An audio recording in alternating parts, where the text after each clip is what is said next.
Il faut séparer la promesse marketing de ces produits de la réalité.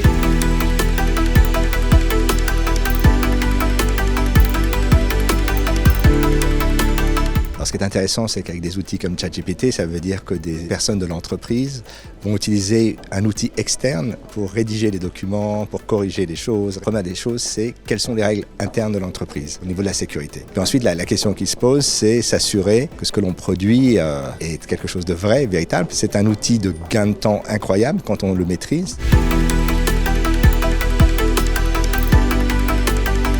En France, ce qui est très intéressant, c'est que la culture de l'écrit est très importante. Et donc, c'est à la fois une opportunité parce que ça permet d'apprendre à mieux écrire, mais ça veut dire aussi qu'il va falloir s'assurer que ces outils maintiennent un niveau de qualité. Il faut séparer la promesse marketing de ces produits de la réalité et je pense qu'il faut avoir une vision finalement très terre à terre.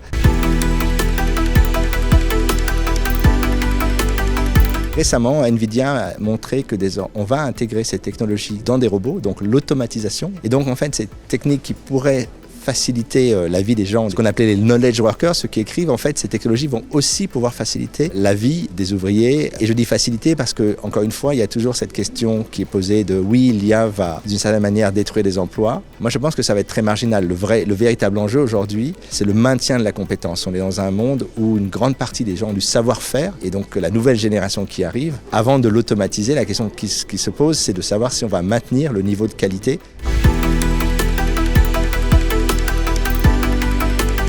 Bien sûr, et en séparant toujours l'idéologie, une vision du monde où on imagine que l'humain ne travaillera plus, et l'outil. Comment j'utilise cet outil pour le façonner selon mes besoins et pas selon les besoins des gens qui me vendent toutes ces technologies. On l'a vu avec le mobile. Et donc la question de l'IA va être la même chose. Ça va être trouver le bon équilibre entre une utilisation parcimonieuse et intelligente ou finalement s'abandonner à l'IA et donc d'une certaine manière perdre son autonomie cognitive.